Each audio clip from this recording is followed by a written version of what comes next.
You have to have a meaning in life that sustains you. Life is a serious business. You're all in. It's a fatal business, right? Everyone's in it up to their neck. And you need a meaning that can sustain you through that. And that's to be found in responsibility. We all know this, that it's better to live courageously than cowardly. Everyone knows that. That's what you teach people that you love.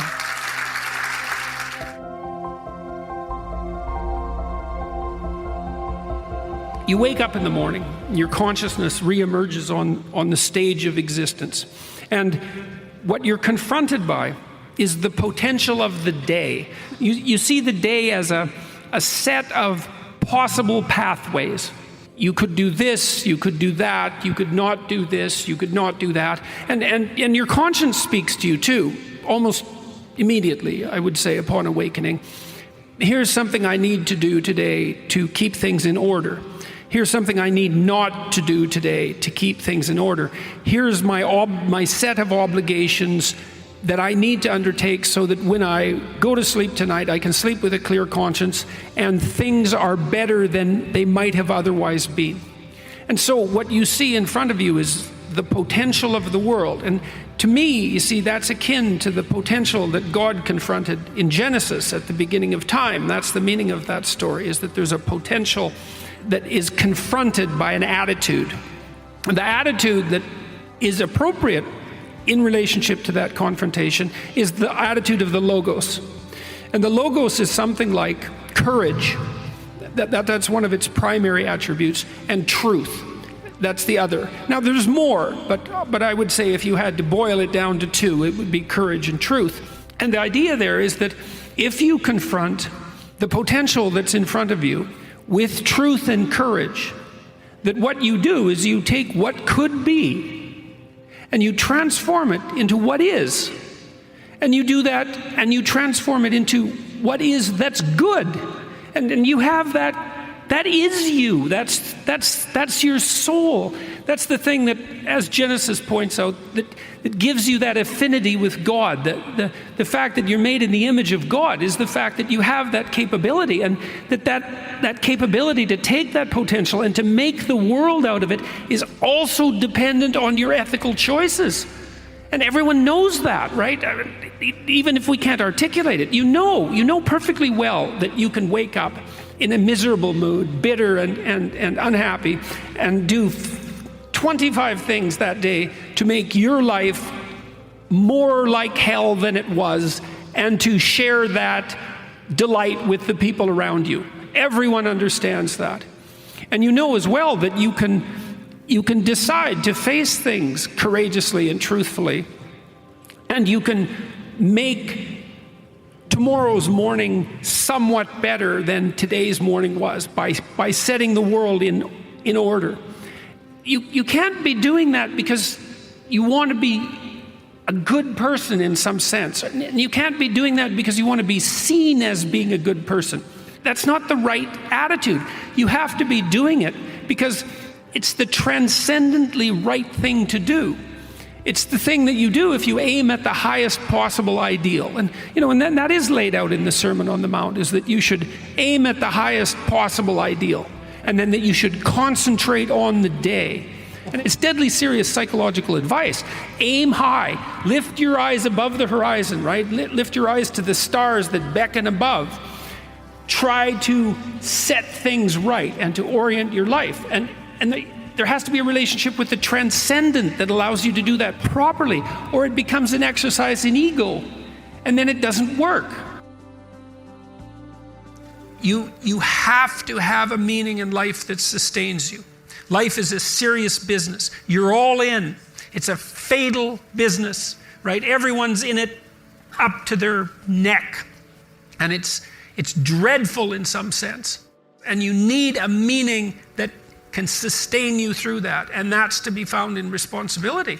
And that's something that we have not communicated, I don't think, well to ourselves, but we certainly haven't communicated it to young people. It's like, well, you're lost. There's reasons that you could be lost, and they're real. God only knows what terrible things happen to you in your life. It's like, how are you going to get out of that? Well, not by pursuing impulsive happiness. That is not going to work. Not by thinking in the short term. Not by thinking in a narrowly selfish manner either. But by taking on the heaviest load of responsibility that you can conceptualize and bear. That will do it. It'll do it for you. It'll give you a reason to wake up in the morning. It'll give you a balm for your conscience when you wake up at night and ask yourself what you're doing with your life. It'll make you a credit to yourself and to your family, and it'll make you a boon to your community. And more than that, there's more than that. It's said in Genesis that every person is made in the image of God. And there's an idea in Genesis that God is that which confronts the chaos of potential with truth and courage. That's the logos. And if we're made in the image of God, that's us. That's what we do, is we confront the potential of chaos, the future, the unformed future. We confront that consciously. And we decide with every ethical choice we make what kind of world we're going to bring into being. We transform that potential into actuality. And we do that as a consequence of our ethical decisions. And so it's not only a matter of putting yourself together and putting your family together, putting your community together. It's a matter of bringing the world in its proper shape into being.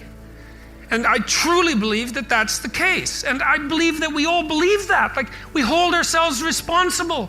You know that if you've made a mistake with your family, because you were selfish or narrow-minded or blind in some manner, that you regard yourself as culpable.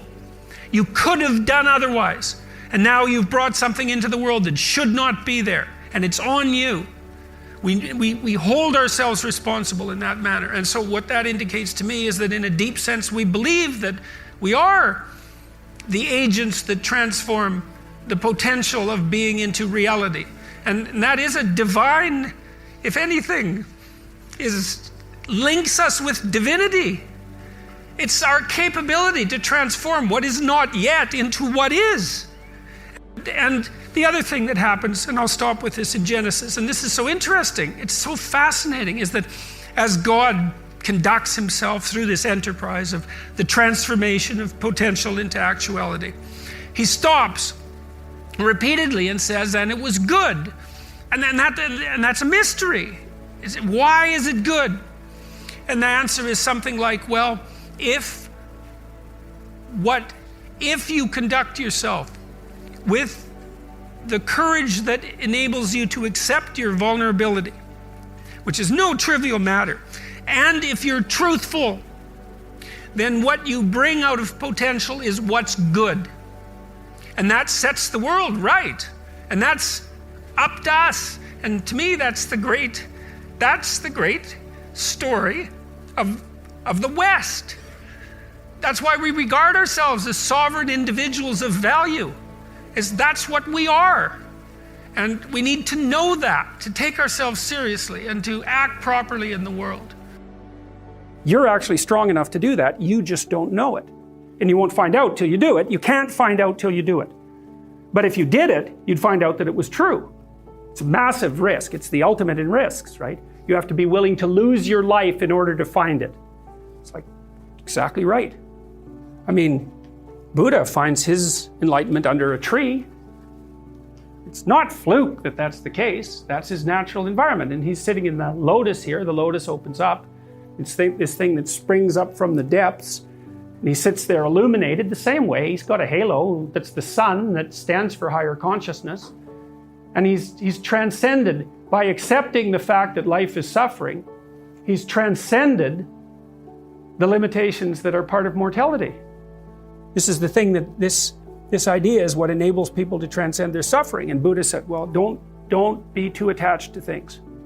And what does that mean? It doesn't mean deny the world. It might mean deny the world if you're too in love with the material, like with material well-being, let's say, then your pathway to transcendence and meaning might be to abandon that because it's constraining you. It's making you less than you could be. But the fundamental lesson, the more fundamental lesson that's underneath that is don't let what you are stop you from being what you could be. Right. And so then the question is, well, what do you identify with? Do you identify with what you are? Then you're a tyrant. Do you identify with chaos? Because that's the opposite of order, say. Then you're nihilistic. Well, you don't identify with either of those. You know that they're both necessary. You know that you have to live with both of them, but you identify with the capacity to continually transcend what you are. And then you seek out error. That's what humility is. It's like, I'm error-ridden. It's like, so I want to put myself in a situation where I can discover one of my errors, hopefully not in a way that's going to knock me completely out of the game, right? I want to seek out a challenge. I want to find out where my limits are. I want to find out where there's not enough of me yet. And I want to do that in a way that's engaging, because you can wear yourself out fighting dragons, obviously. You can exhaust yourself completely, and that's not helpful. One of the things I learned, for example, when I was coaching lawyers, these were people who had very high-end careers, and so they had an infinite workload. No matter how much they worked, flat out, there was always way more work that they should do. It's a very difficult thing to learn to manage. And so they were exhausting themselves, and I said, well, you have to work less per day. It's like, well, no, that's not happening. I can't do that. And so what I learned over time was, okay, so this is what you have to do. Every 3 months, you have to block off 4 days and go have a vacation. And you have to plan that in advance so it's in your calendar so that your secretary doesn't book your time. And then you need that because you have to recuperate enough so that you can work as hard as you're going to work. And of course, they were nervous about that. And I said, well, look, we can calibrate this. Let's keep track of your billable hours over the next year and see if they increase or decrease. Because I bet you if you take more time off, you'll actually have more billable hours. You'll actually have your cake and eat it too. You'll get to have a vacation and you'll be more productive. And that inevitably, that was what happened. And so that's a matter of calibrating the game properly, right? You want to play a game that you can play today, but also one that you can play next week and next month. We're not talking about, your career this week. We're talking about you having a career that lasts 30 years, that doesn't kill you, that doesn't make you hate yourself or the job, that doesn't make you bitter, that doesn't wear you to a frazzle. So it has to be optimized. And so I think that you can, in fact, decide to take on the load that's optimally meaningful if you want, and then you get to have your cake and eat it too. You're on the pathway to continual incremental improvement. You only have to burn off a feather at a time instead of having the whole bloody thing burst into flames. But it's a constant source of renewal. And there's an idea that to be renewed, you have to drink the water of life, right? That's an old mythological idea. And what's the water? The water of life. Chaos is water. Water is chaos. Water is what washes away too much order. And to stay continually, let's say, refreshed by the water of life is to take on exactly the right amount of chaos to make sure that your garden is properly nourished. And I think meaning is actually the marker of that. I'll tell you what it is that you need to do to be successful. Some of these things aren't so malleable, but others are things that you can work on. Well, IQ, well, that's a rough one, because there's no evidence, as far as I can tell, that you can do a damn thing about your IQ. I've reviewed that literature like 6 times in the last 15 years because I keep hoping that someone will crack the problem, but it's always the same answer. It's like, you do brain training games, you get better at the game, a lot better at that game. You get slightly better at similar games, but distal games that are still heavily cognitively loaded doesn't affect your performance at all. Zero, none. So the issue of how to raise IQ, man, that's a killer. No one knows how to do it. I can tell you how to stop your IQ from decreasing as you get older. That's not so bad because it does that. Fluid IQ decreases from the time you're 20 and pretty rapidly. It's physical health is the best preventative. So exercise, physical exercise. Weirdly enough, you think, well, why? Well, your brain uses oxygen like mad, right? And it needs to be kept clean and well oxygenated. And physical exercise, both like weightlifting, so anaerobic and aerobic exercise, both seem to be very, very effective at staving off cognitive declines across the lifespan. So that's a really useful thing to know, because that's the only thing we know that does that. So then the next best predictor of lifetime success is conscientiousness. And of the 2 aspects of conscientiousness, say orderliness and industriousness, the better predictor is industriousness. So the question is, well, what can you do about your industriousness? And the answer to that is, well, that's kind of rough too, because there's a strong genetic component. But you can work on micro habits with regards to your conscientiousness. And I think the best thing you can do with regards to your conscientiousness is to set up some aims for yourself, goals that you actually value. And so the questions are something like, well, all right, you're going to have to put some effort into your life, and you need to be motivated to do that. And so what are the potential sources of motivation? Well, you could think about them in the big five manner. You know, if you're extroverted, you want friends. If you're agreeable, you want an intimate relationship. If you're disagreeable, you want to win competitions. If you're open, you want to engage in creative activity.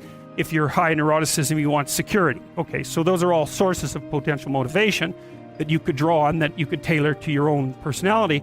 But then there are dimensions that you want to consider your life across. And so we ask people about, well, you know, if you could have your life the way you wanted it in 3 to 5 years, if you were taking care of yourself properly, what would you want from your friendships? What would you want from your intimate relationship? How would you like to structure your family? What do you want for your career?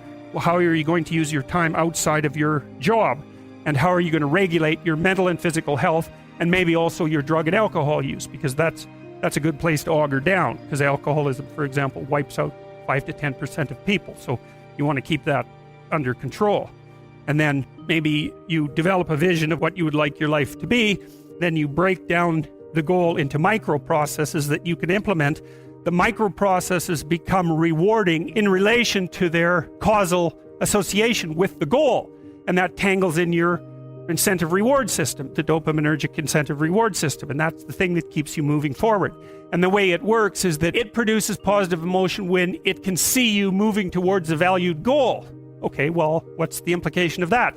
Better have a valued goal, because otherwise you can't get any positive motivation working out. And so the more valuable the goal, in principle, the more the micro processes associated with that goal start to take on a positive charge. And so what that means is, well, you get up in the morning and you're excited about the day. You're ready to go. And so as far as I can tell, what you do is you specify your long-term ideal. Maybe you also specify a place you want to stay the hell away from, so that you're terrified to fail as well as excited about succeeding, because that's also useful. You specify your goal. You do that in some sense as a unique individual. You want to specify goals that make you say, oh, if that could happen as a consequence of my efforts, it would clearly be worthwhile. Because the question always is, why do something? Because doing nothing is easy. You just sit there and you don't do anything. That's real easy. The question is, why would you ever do anything? And the answer to that has to be because you've determined by some means that it's worthwhile. And then the next question might be, well, where should you look for worthwhile things? And one would be, well, you could consult your own temperament. And the other would be, well, you kind of look at what it is that people accrue that's valuable across the lifespan. So you do a structural analysis of the subcomponents of human existence, and already did that. You need a family, you need friends. Like, you don't need to have all these things, but you better have most of them. Family, friends, career, educational goals, plans for, time outside of work, attention to your mental and physical health, etc. That's what life is about. And if you don't have any of those things, well, then all you've got left is misery and suffering. So that's a bad deal for you. But once you set up that goal structure, let's say, and that's really, in many ways, that's what you should be doing at university. That's exactly what you should be doing, is trying to figure out who it is that you're trying to be, right? You aim at that. And then you use everything you learned as a means of building that person that you want to be. And I really mean want to be. I don't mean should be, even those things are going to overlap. And it's important to distinguish between those, and this is back down to the micro routine analysis. So if I was saying, well, you're going to try to make yourself more industrious, okay, number one, specify your damn goals, because how are you going to hit something if you don't know what it is? That isn't going to happen. And often people won't specify their goals too, because they don't like to specify conditions for failure. So if you keep yourself all vague and foggy, which is real easy, because that's just a matter of not doing as well, then you don't know when you fail. And people might say, well, I really don't want to know when I fail because that's painful. So I'll keep myself blind about when I fail. That's fine, except you'll fail all the time then. You just won't know it until you've failed so badly that you're done. And that can easily happen by the time you're 40. So I would recommend that you don't let that happen. So that's willful blindness, right? You could have known, but you chose not to. Okay, so once you get your goal structure set up, you think, okay, if I could have this life, looks like that might be worth living, despite the fact that it's going to be, anxiety provoking and threatening, and there's going to be some suffering and loss involved and all of that. Obviously, the goal is to have a vision for your life such that, all things considered, that justifies your effort. So then what do? Then you turn down to the micro routines. It's like, okay, well, this is what I'm aiming for. How does that instantiate itself day to day, week to week, month to month? And that's where something like a schedule can be unbelievably useful. It's like, make a damn schedule and stick to it. Okay, so what's the rule with the schedule? It's not a bloody prison. That's the first thing that people do wrong. They say, well, I don't like to follow a schedule. Well, what kind of schedule are you setting up? Well, I have to do this, then I have to do this, then I have to do this, and then I just go play video games, because who wants to do all these things that I have to do? It's like, wrong. Set the damn schedule up so that you have the day you want.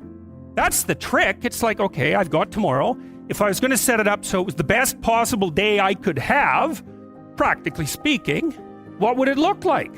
Well, then you schedule that. And obviously there's a bit of responsibility that's going to go along with that, because if you have any sense, one of the things that you're going to insist upon is that at the end of the day, you're not in worse shape than you were at the beginning of the day, right? Because that's a stupid day. If you have a bunch of those in a row, you dig yourself a hole and then you bury yourself in it. It's like, sorry, that's just not a good strategy.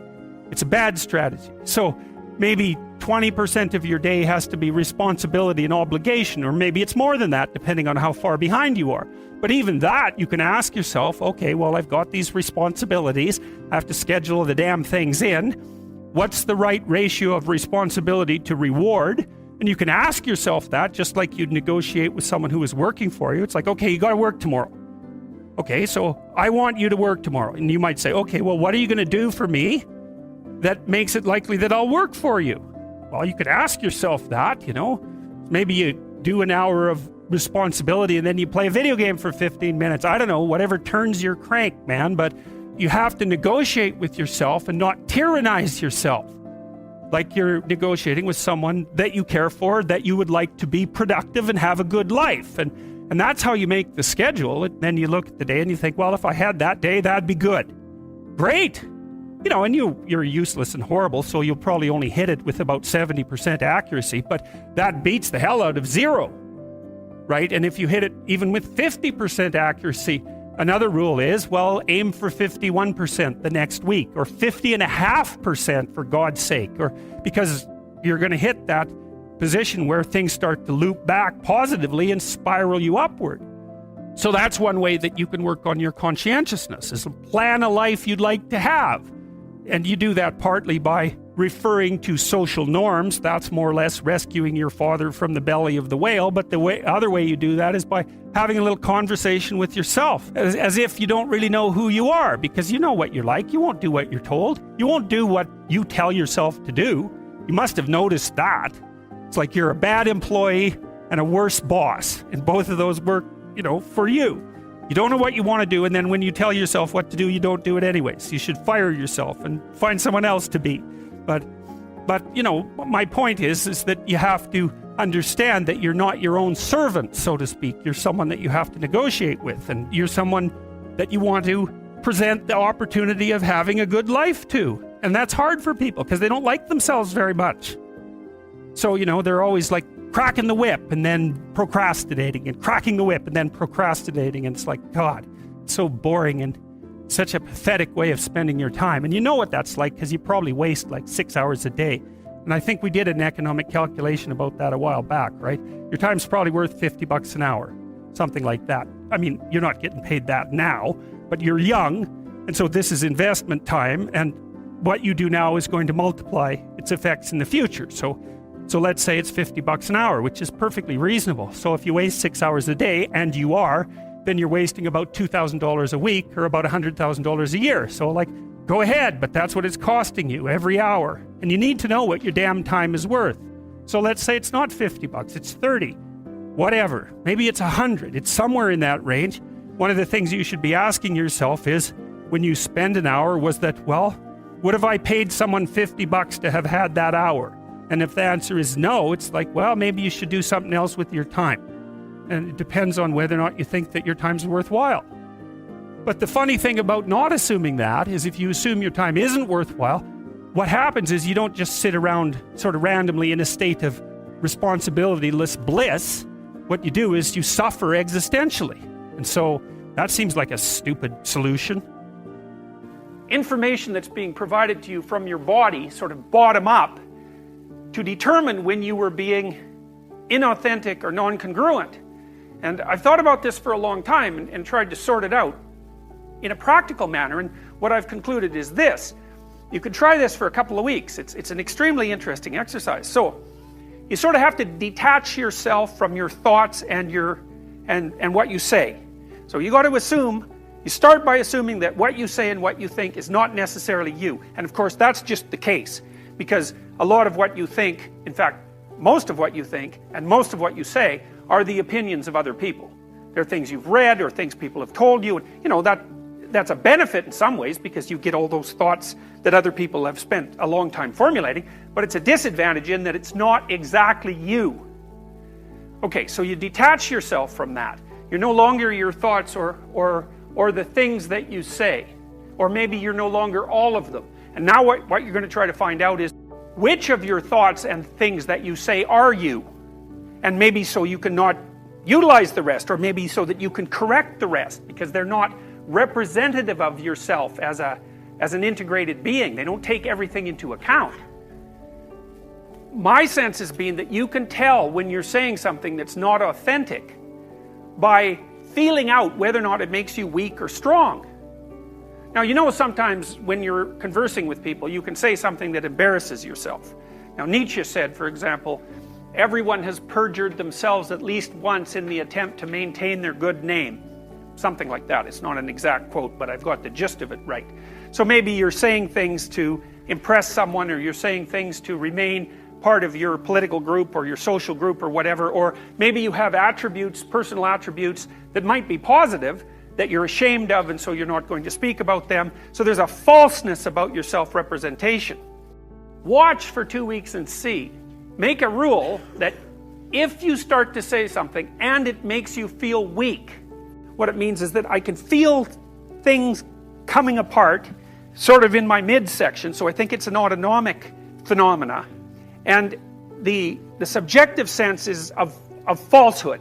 It's like I've just stepped off the solid ground and onto something that doesn't support me well, and it feels like a self-betrayal. So that's existential inauthenticity. You can feel it right away. And then the rule is, shut up if that happens. Stop talking. And then feel around and see if you can find some words that you can say in that situation that don't produce that sensation. You see this played out in different forms of drama. So it's not all that obvious why a cliche is a bad thing, but a cliche is a bad thing in the same way that being possessed by the dead is a bad thing. It's like a cliche isn't you. It's something else. It's like the crowd. It's like the other. It's not living. It has nothing to do with you. And part of the reason that students use cliches is because it's easier than using your own genuine creative formulation. So you can just default to cliche use, but there's something more insidious than that, is that if you write an essay that's nothing but a string of cliches and you get criticized, then you're not being criticized. What's being criticized is the cliches, and you can hide behind that, and the part of you that's wise but treacherous thinks, well, the criticism doesn't really apply to me because, you know, I didn't really say what I thought. And then there's this kind of sense you get that you've gotten away with something, which is a terrible thing. So when I read undergraduate essays, what I see very frequently is, especially the first essay, it's just nothing but cliches. It's awful. It's dull. You can hardly stand reading it because there's nothing in it that's gripping or alive.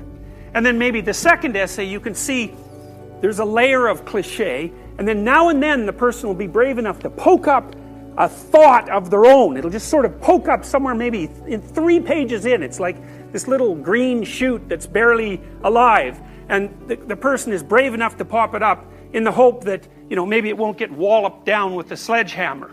And so one of the things I try to do is to point that out. It's like, look, you know, this is something, there's a real thought here. It's a real original thought. It's something that you have the right to, because it's derived from your own experience and your own knowledge, and you've formulated it in an original and compelling way.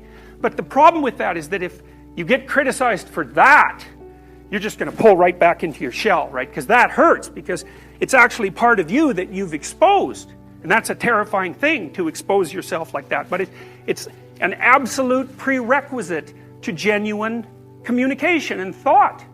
But the ancient Mesopotamians had figured out 5,000 years ago or so that the highest God in the hierarchy of gods, so sort of like the highest value, or the thing that should be imitated most carefully, was a God whose head had eyes all the way around it, and who spoke magic words. And so the words he spoke could make the sun rise and make the sun set. Very, very powerful speaker. And the reason the Mesopotamians had figured this out to the degree they had was because they realized that the capacity to pay attention, which is the eyes, of course, because we really pay attention with our eyes, and then the capacity to speak properly is in fact the highest virtue.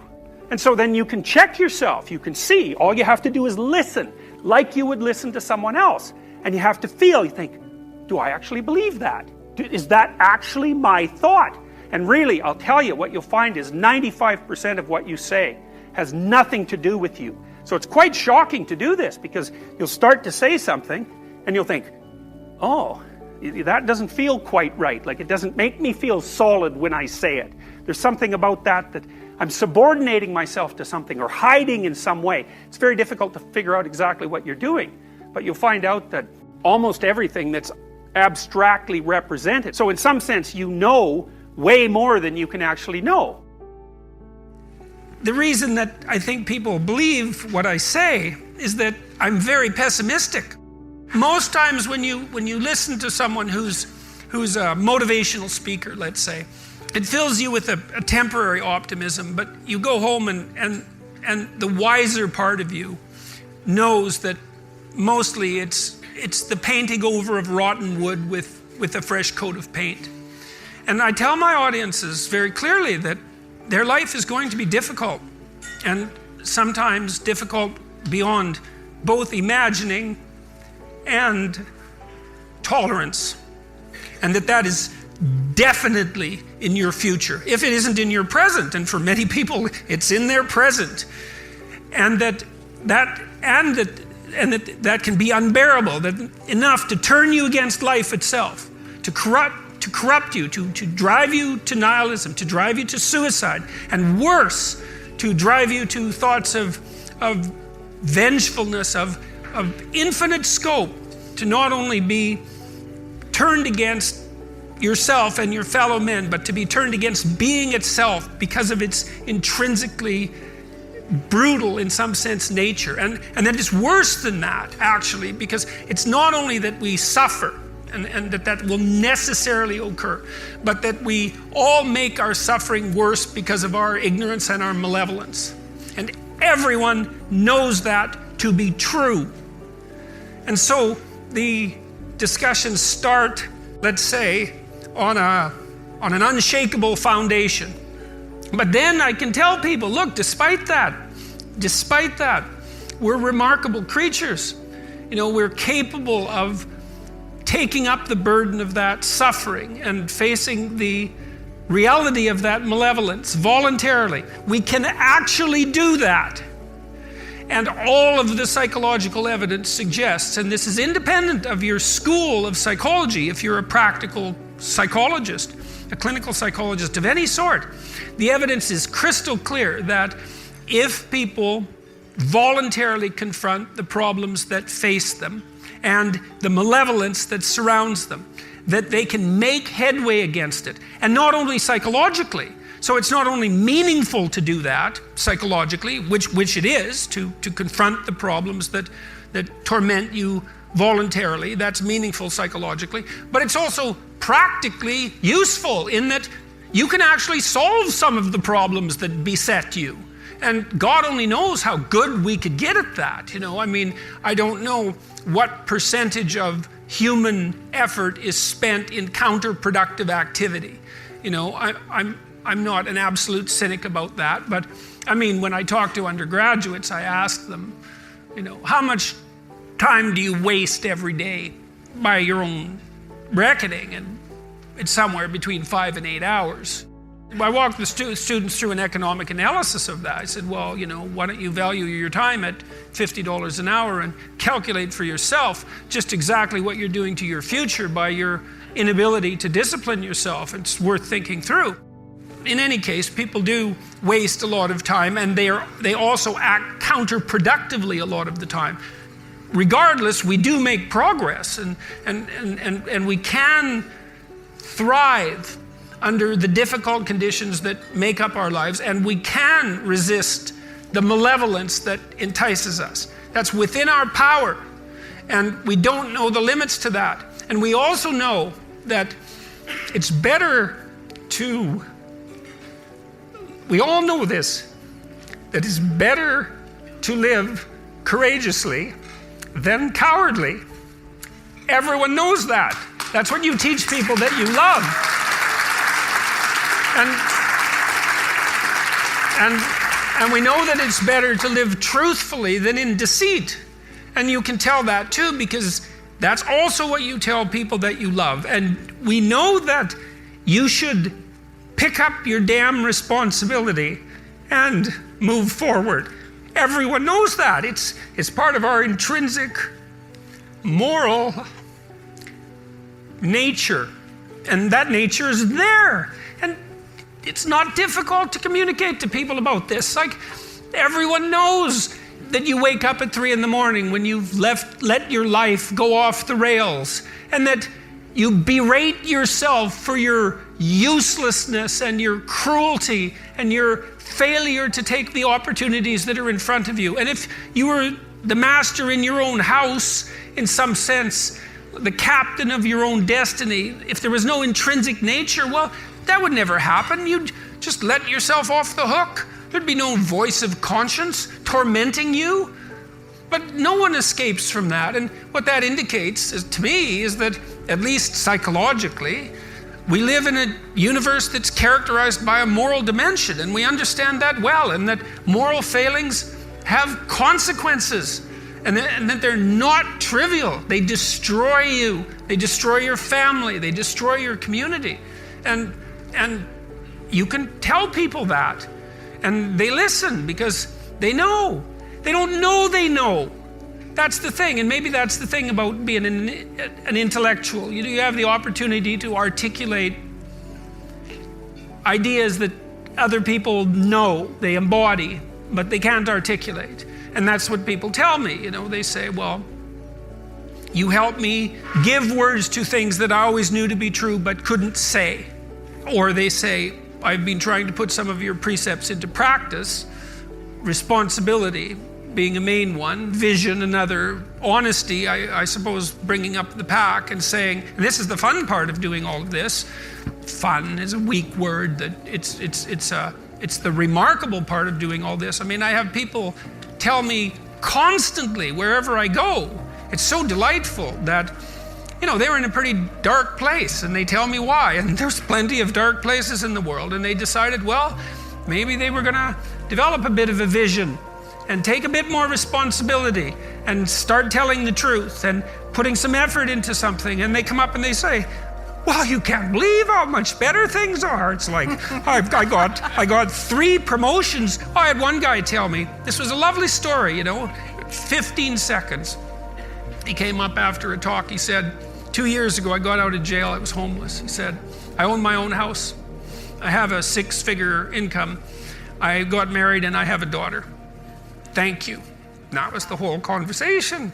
It's like he decided he was going to put his life together. And and so you can look at that pessimism that constitutes, let's say, the core of what, well, I think it's the core religious message, really, is the tragic nature of the world, the reality of suffering. It's part of the core religious message. But what emerges out of that, properly conceptualized, is a remarkable appreciation for what human beings are capable of. Like, we are unbelievably resilient and able creatures, and we do not have any conception of our upper limits. I would say for the last 45 years, we've told, psychologists have been certainly to blame for this, at least in part. you're okay the way you are. That's what we tell young people. Oh, you're okay the way you are. It's like, and there's nothing worse than you can tell someone who's young than that, especially if they're miserable. Oh, I'm miserable and aimless, and sometimes I'm suicidal and I'm nihilistic and I don't have any direction in your life. In my life. It's like, well, you're okay the way you are. They don't want to hear that. They want to hear, look, and you know this, you're useless. You haven't got started. You've got 60 years to put yourself together, and God only knows what you could become. And that message is so much more, it's so funny because it's such an attack, but it's so positive because there's faith there in the potential that makes up the person rather than the miserable actuality that happens to be manifesting itself at the moment. And young people respond extraordinarily well to that because, and you know that if you're a parent and you love your child, your son, your daughter, what you're trying to foster is the best in them. You want that to manifest itself across the course of their life. You want them to become continually more than they are, to see what they could be.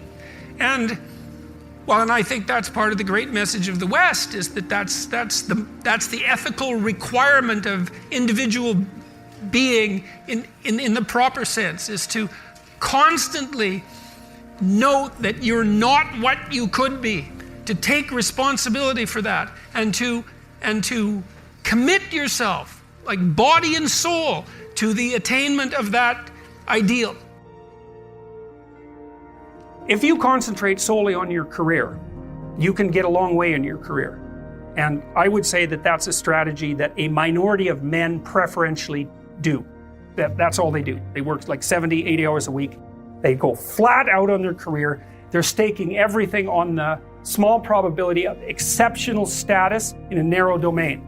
But it's hard on them. They don't have a life. It's very difficult for them to have a family. They don't know how to take any leisure activity. Like, they get very one-dimensional. Now, it may be that unidimensionality is the price you have to pay to be exceptional at one thing, right? Because if you're going to be something like a genius-level mathematician, and you want to do that or a scientist, say, it's like, you're in your lab all the time, you're working 70 hours a week or 80 hours a week, you're smart, you're dedicated, you're unidimensional, and that's how you get to beat all the other people who are doing that. It's the only way.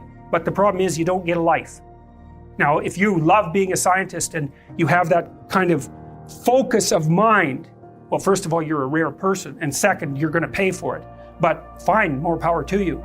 But it's a risky business to do that. You sacrifice a lot for it. And I would say most often, if you're speaking about having a healthy life, that isn't what you do. You spread yourself out more. So, you have a family, you have some things that you do outside of work that are meaningful to you and useful. You have a network of friends. Those four things alone are plenty to keep you well oriented. And then if one of those things collapses, everything doesn't go. Now, the price you pay for that is the more you strive to optimize that balance, the less likely you are to be fantastically successful at any single one of them. But you might have a very, if you consider your life as a whole, that might be a winning strategy. One of the things Carl Jung said, I really liked this. He thought that men went after perfection and women went after wholeness. There's something different at the top of the value hierarchy. So perfection would be stake it all on one thing and look for radical success. Not that all men do that, because they don't, but we're talking about extremes, at least with regards to the men that do that. The wholeness idea is more like, I want one thing in my life to be 150%, or I want 5 things in my life to be 80%.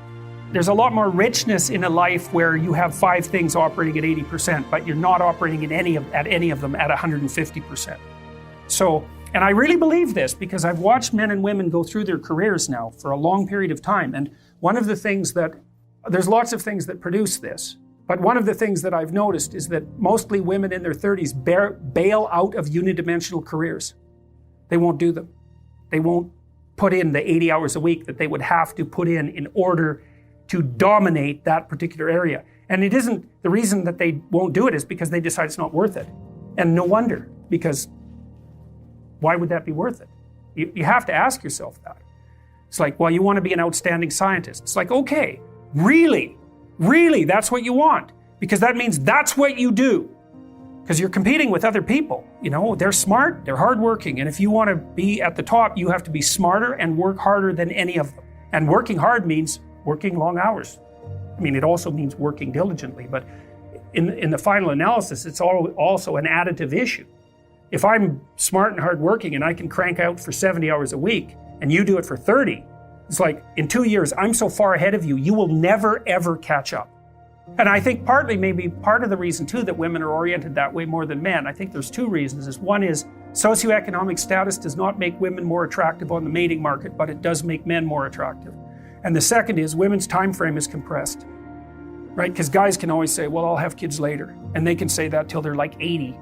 Whereas women, it's like, no way, man, you got to get it together by the time you're, let's say 40, but really probably by 35, but definitely by 40, because otherwise it ain't happening. And that's bloody dreadful. One of the common routes to extreme unhappiness is to want children and not have them. I wouldn't recommend that. You know, you see couples who are in their 30s. 1 couple in 3 over the age of 30 has fertility problems. That's defined as inability to conceive after 1 year of trying. 1 in 3. It's worth thinking about, because people are very, very unhappy if they want to have kids and then they can't. Man, you're in the medical mill for 10 years if that's what happens to you. We all have difficult lives, you know, that life is characterized in large part by suffering. That there's an inevitable element of suffering in life. And not only is life sorrowful in part, but it's also touched by malevolence, and malevolence of each of us, and the malevolence of our social creations, our societies, and even in some sense the kind of blind malevolence of nature. And so it's a demanding occupation to exist as a human being, and you need something to sustain yourself through that. It's not optional, because the price of existence is so high that without that sustaining meaning, it corrupts you, it embitters you, and once you're embittered, things go downhill rapidly. You get vengeful and you get angry and you get destructive, and there's really no limit to that.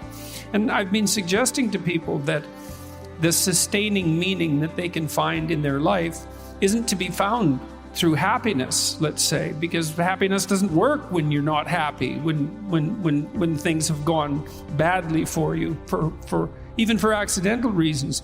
But you can find sustaining meaning in responsibility, and you can take responsibility for yourself. You can do that. And if you take responsibility for yourself, you treat yourself as if you're someone that's worthy of care and discipline. And that has nothing to do with being soft on yourself or the pursuit of pleasure, any of those things. You can take responsibility for yourself, and that works.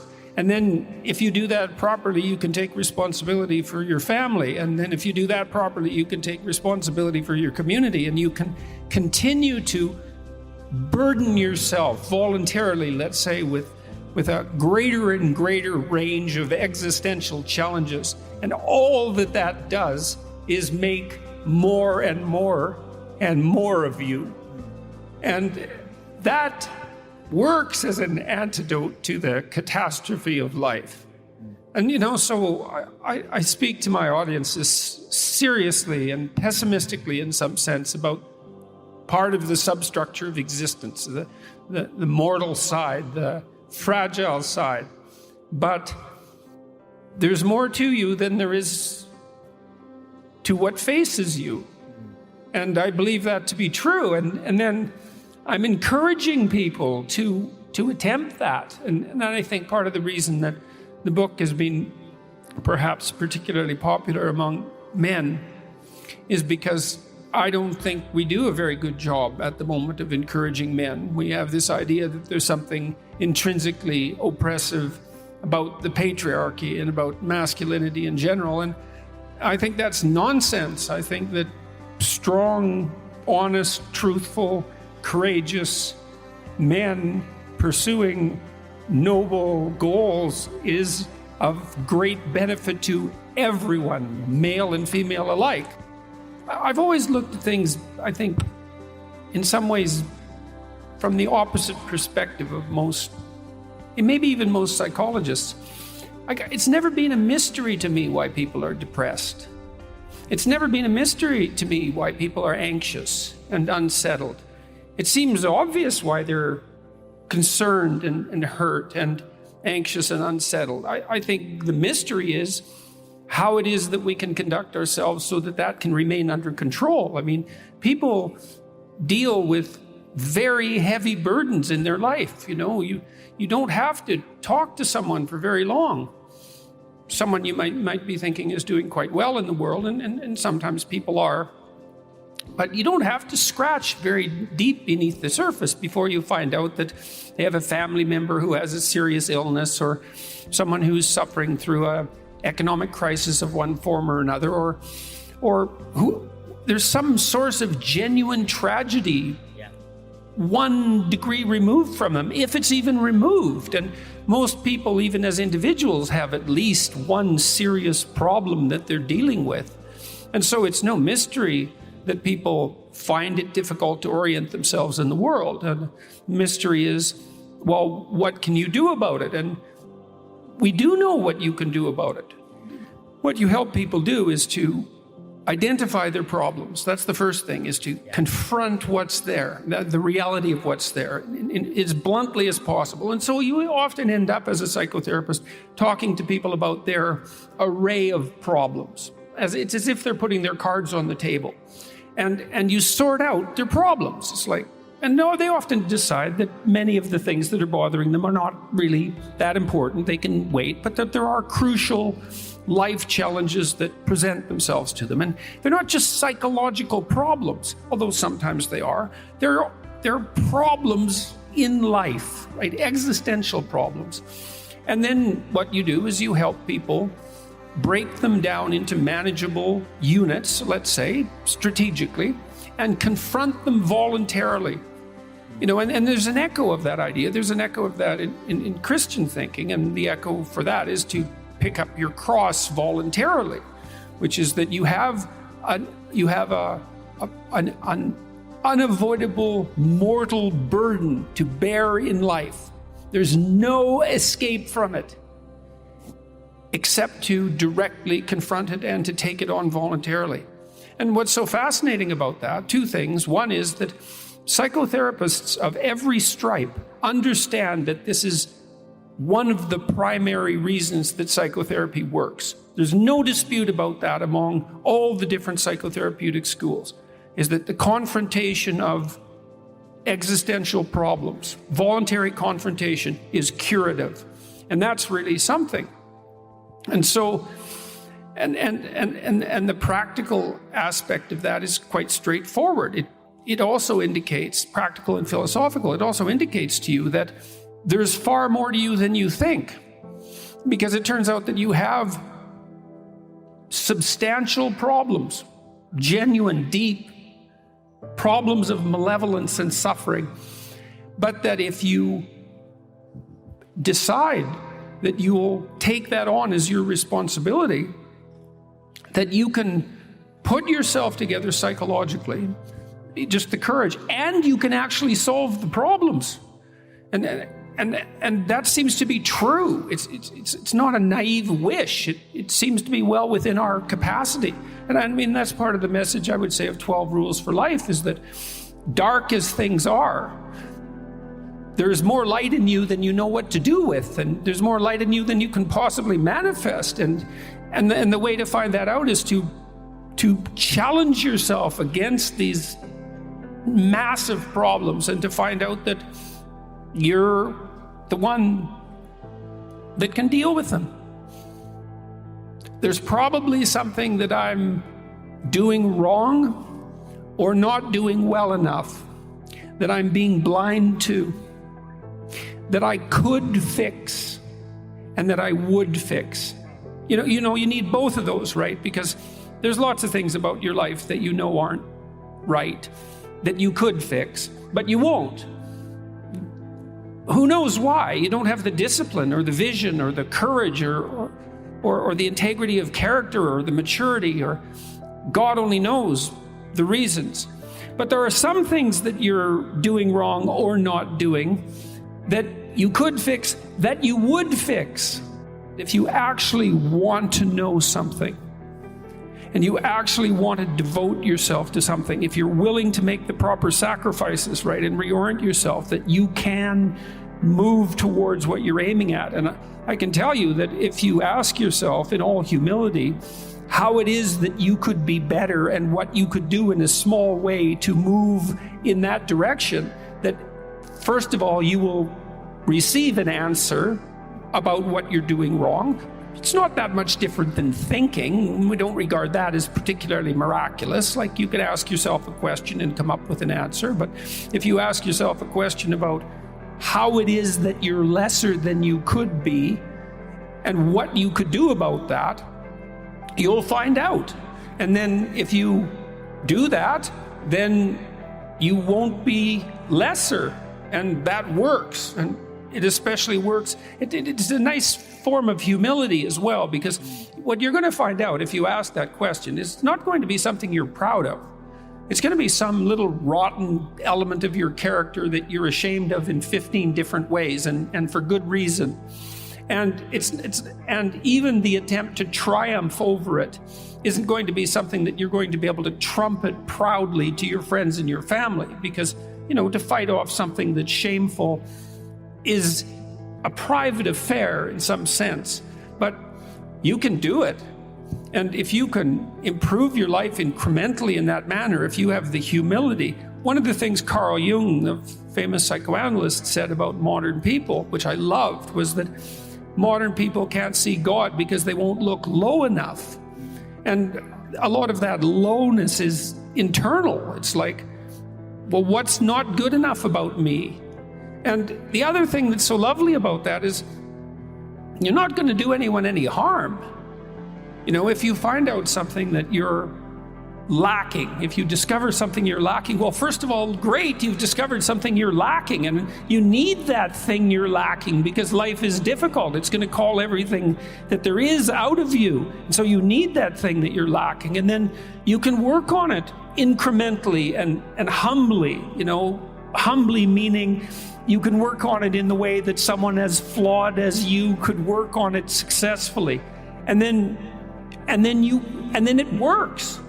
And then things get better. And as they get better, they tend to get better and better. And so that's very practical and very much in keeping with psychotherapeutic practice and wisdom. And I would say with ancient wisdom in general.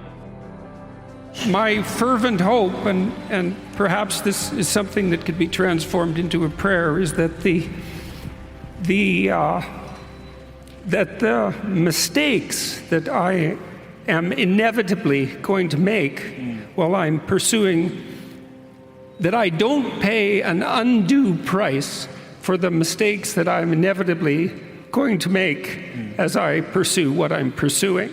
That's my fervent hope, and it has been since all of this has broken around me, that I would be careful enough in my speech so that I would stay on the right track, on the straight and narrow path, and fulfill whatever obligations are my privilege to fulfill. And what I hope from the people that are supporting me is that if they wish to pray for me, is that I'm careful enough, I remain careful enough and fortunate enough so that my inevitable faults don't interfere too catastrophically with whatever good I might be able to do.